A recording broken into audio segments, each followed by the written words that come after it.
So we came here to spend our honeymoon, and it's a very old, probably 100 years old Romanian house. Apparently, it said that it has a pool, and it does have a pool. It also said that it has a place for kids to play, and it does have a place for kids to play. So I guess all of that is covered. Hey, babe. Ah, so as you go inside, you're going to notice that the echo is a little bit more interesting. And it's because of the way the house is built. From what I understand is that they use a type of adobe, which is horse dung mixed with clay. And as disgusting as this sounds, I heard that there's a lot of demand for this right now, and it's because people that work at IT and big corporations in Romania, they want to build their houses eco, right? They're for the green and with the environment. They want to protect Mother Gaia, so they want to exploit the horses for horse dung. Unfortunately, however, it's very expensive to do it right now because the technology to use horse dung as clay has kind of moved along. But but like the people who really want to, like they can buy some, I guess, like from people who still do it by hand, and it's very expensive. We call it kirpic in Romania, but it's surprisingly solid. I mean, another friend of mine who also came here with us, he went to one of these houses in order to do some repairs, and he said that his drilling machine, which is very good at penetrating almost anything, especially in like those communist building blocks that had the cement, it couldn't get through the horse dung. That's really interesting. So I'm saying horse dung, but obviously like it's a little bit more complex. Like so it's a little bit more elaborate than I'm making it sound. But it's still like the idea that you're using horse dung in order to have clay. So one of the cool things is the carpets. Like this is a traditional Romanian carpet. It's very interesting to the touch, very difficult to describe. But it does feel like something which is very old, but at the same time very durable. Back then, all of the things were meant to last, and they didn't have like the same consumerism we have now, where things are meant to only last for a little bit, and then you have to buy a new one. So here are the pictures of the people who used to live in this house, and I find it very interesting. This is a traditional Romanian attire, and this was usually found for people who lived in the countryside, in the rural area. But the gentleman here, he looks kind of military, I guess, is wearing the thing which men would wear in the city. So I don't know much about their story, but I assume these are the people who initially owned this house, and now it's being rented out for tourists who want to spend a little day off on a lovely vacation. So let's get in and see one of the guest house. Sorry for the mess. Now, you do notice that these things are being bought from an IKEA, and it actually is in very good taste. The mixture of the old with the new is done very well here, and this is exactly how my grandmother also used to have her decorations.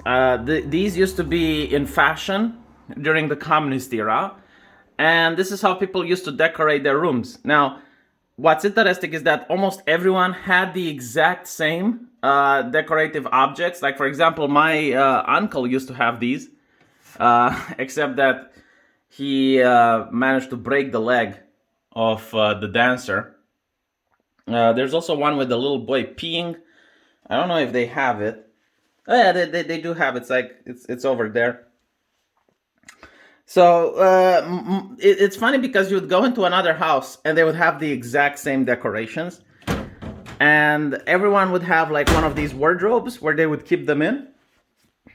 There's even an old communist movie with a guy that accidentally mistakes the city that he was supposed to go to, and he goes in another city, and apparently there's the same street where he lives and the same apartment building. They have the same name, and when they go inside, he confuses his own apartment with someone else's. So that's an actual Soviet comedy film.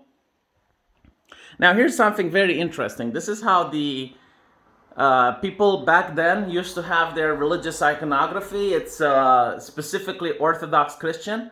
So you'd have like these very beautiful paintings that were wrapped around with glass and with that decorated framing. And then they would put a towel on top of it. Now, I know there's a symbolism to it, but I can't really tell you what. Here you go. Here's another one. They're very beautiful. Obviously, that's from IKEA, but it goes very well with the rest of the room. I have to say, the walls are very good at making it a little bit cooler within the summer, and it also keeps the place warm during the winter. So actually, if you have a house like this, traditional Romanian house, you can save a lot of money on the heating, and you can also save a lot of money on the cooling. Like right now, I wouldn't need an air conditioning, despite the fact that it's very hot outside. You wouldn't need an AC, and probably like during the winter or during the autumn, most likely you don't need to warm up the room because it's actually very good at preserving the heat. Now this is the kitchen. It's being modernized. It's actually a very large kitchen compared to what you can find in a lot of these Romanian communist apartments. So you can understand why a lot of people from the countryside really despise the fact that they had to move into the city. This was what the great dear leader wanted. He wanted all of the people, like a lot of people from the country, to move over into the cities to work in factories. And because under communism, every person had the human right to own a house, it means that the state nationalized all the houses. So at any point, the state could tell you, okay, well, you get a house, just not the one you lived in. You get a new one in the city. And they could force people out of their homes, push them in tenants. Like imagine having this house and all of a sudden you're supposed to renounce it. You're supposed to just pack up and move away in order to live in a city. Now this is a bedroom, and right over there is the street, and after that is the city hall. So you do get a lot of noise. Now, obviously, it's been retrofitted with these modern windows that doesn't let the sound to go through. But I guess back then there weren't that many cars, so you wouldn't hear that much noise. Although every now and then you do hear a horse and carriage actually go on the street. It's very noisy, especially during the night. I actually had a couple of times when I woke up during the night because there was a truck or something just driving by, and the vibrations were a little bit scary because I'm not used to it. But other than that, yeah, like the garden is beautiful. I don't know if I can show you a little bit. There's some other tourists there with my wife, and it's a very nice place to relax. Again, this is meant as a vacation house that you can rent. The price was very cheap. I think it was around $20 per night.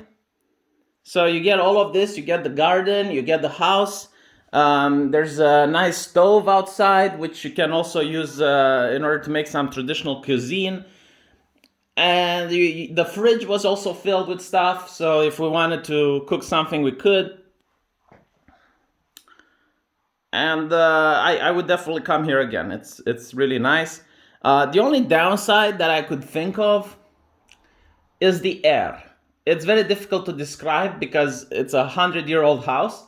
So you can get the feeling that the air is a little bit heavy, but you get used to it. It's I think like anyone that entered an old building probably knows what I'm talking about.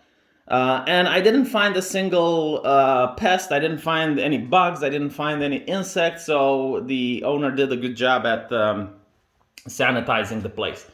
Anyway, let me know what you guys think, and I'll see you in the comment section. Take care.